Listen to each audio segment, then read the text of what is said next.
In terms of skills for Let's Plays, I think planning, really. I mean, I guess it depends on what type of Let's Play you're doing. If you're gonna do the blind Let's Play, you gotta be humorous, you gotta be able to think on your feet. My type of stuff is more pre-planned ahead of time, and I have a strict structure of what I want to show off, what I think is bullshit I don't need to show off, and I can cut stuff along those lines.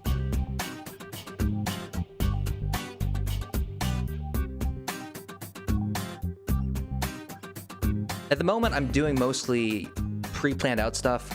I plan to do some blind later on as well. To me, both of them have their merit. I'm not going to tell you that this is the one true Let's Play or whatever. That's fucking arrogant and weird. But I think too many people sort of Let's Play and they just sort of like, oh, I'll just hit record and do whatever bullshit I want to do. And a lot of them are kind of bad. I mean, I don't know what other communities you go to. If you go to our Let's Play, for example, you'll see a lot of people who try out Let's Plays and they just do it very, very poorly. And not just from a technical standpoint, there's no reason for you to watch their video. You're just watching some guy play around and I don't know, I find that stuff boring.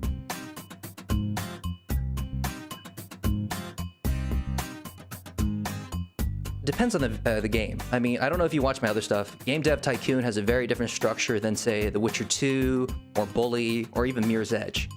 It sort of depends on what I want to show off. Let's say you talk about the Bully 2, or no, not Bully 2. I wish there was a Bully 2. But when we talk about the Bully, the main thing about that was I really like that game. So I want to show off mechanically all the cool little stuff that I found, some of the character stuff. But the overall structure was going to be just doing the story missions.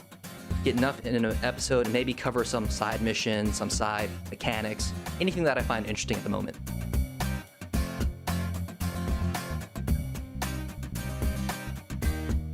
Most interesting part, I guess, would be trying to figure out how do you make content that people actually want to watch. I mean, I obviously have a specific plan of what I want to show off in the game. And the most exciting thing is when people say, hey, I really like your Let's Play. We're just showing off how you're doing it. I enjoy that. And to me, that's the most exciting part. A bunch of people, I mean, I don't know any of you guys, but you apparently found me through YouTube somehow, so that's kind of cool, you know?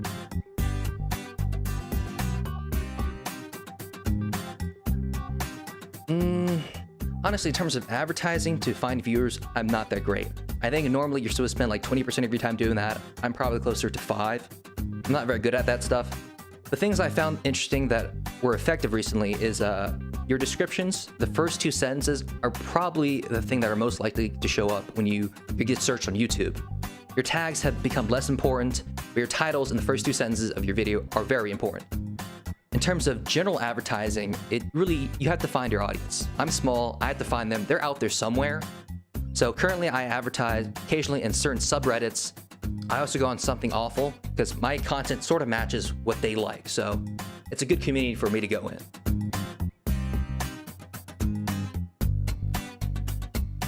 Right. Because I mean, a lot of people, when I see them talk about, oh, I don't have any views, and you ask them what they do, and they says, I post on Twitter. Well, you don't have any followers either. So yeah, of course you're not going to get any views. People aren't just going to come to you. I mean, maybe 13 years ago, or not 13, 3 years ago or so, like when Northernline and those people were starting, yeah, that might have worked then. But at this point, I think you got to work at it.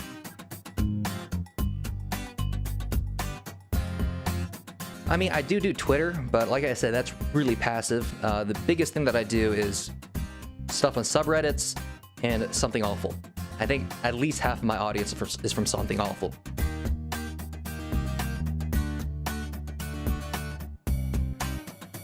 Finding time to do it, that's the biggest problem. Currently, I work, 9 to 5, my normal job. So sometimes when I come home, I'm just too tired. I just can't focus on putting out an episode. And yeah, I could whip something together, but it'd be complete bullshit, and I don't want to do that. For me anyway, it's not about putting as much as possible out. It's about putting what I think is worthwhile to put out.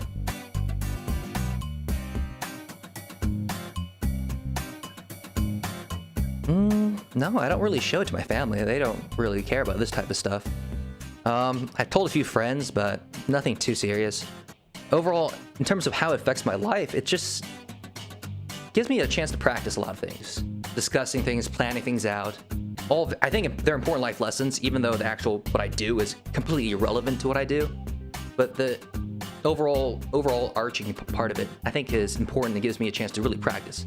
especially speaking. Otherwise, I mean, notice when I've talked here, I stuttered a few times, but as I practice more and more, I think it'll improve.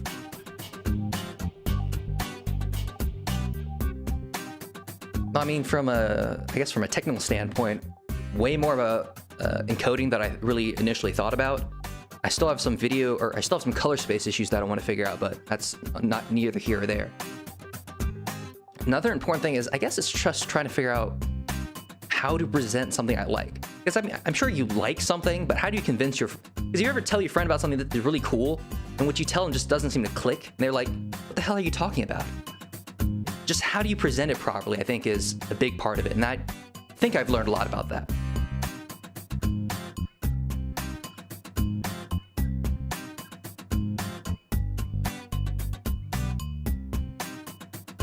I don't really know. I mean, there's a lot of people here and there that are interesting that I want to learn from, but the vast majority of people, I'll be honest, they just put out low quality content, and it's not worthwhile.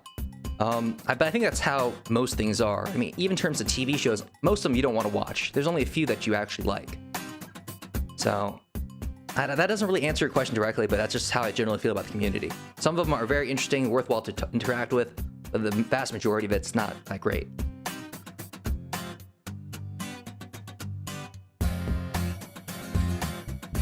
Well, I mean, just for gaming in general, I think it changes a lot. There's so many games I would not have bought if I didn't watch somebody play it first or do a first impression on it. Because otherwise, there's too many games out there and I can't fucking play all of them. So, you know, you see somebody play, I don't know, The Binding of Isaac. I thought it was a weird game at first, but eventually I ended up buying because it's actually pretty fun. In terms of indie games, I guess Let's Playing has been a huge boon. As for mainstream games, it's a little harder to tell where the relationship will go. On one hand, they might like it because it does give them free advertisement, but on the other hand, it probably decreases their sales in certain cases. Like if they put out a bad game, which I guess is fine, but then there's certain games like if somebody plays, what is it, Dear Esther? Was that the game where you just walk straight in a line or something? You can watch that as a video and there's no real reason to buy the game at all. So it's hard to see where it's going to go. Ultimately though, I think for consumers, there's definitely a benefit here. The question is, what will businesses do? Will they react hostile or will they continue to let it exist?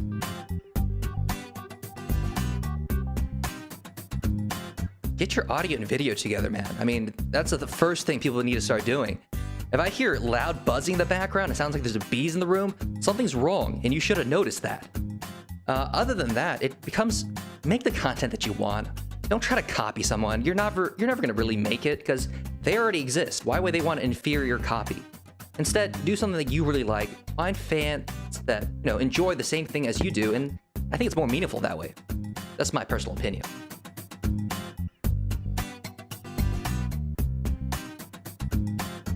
I don't really know. I can't really say I made it big here, so I can't tell you what the path going forward is. Like I said, I do this as a hobby. I do my 9 to 5, 40 hours a week. So this is just something I do on the side. I really can't give much advice on that, unfortunately.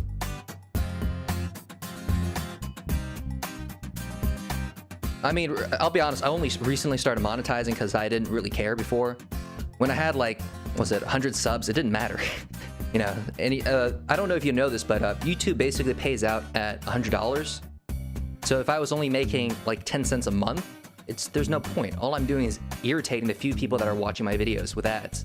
Granted, if you do partner with different groups, they will pay you every month. Like, for example, I just signed with Curse, and they'll pay you every month. But I haven't gone through my first month cycle yet, so I can't tell you anything about how much I get in the long run anyway.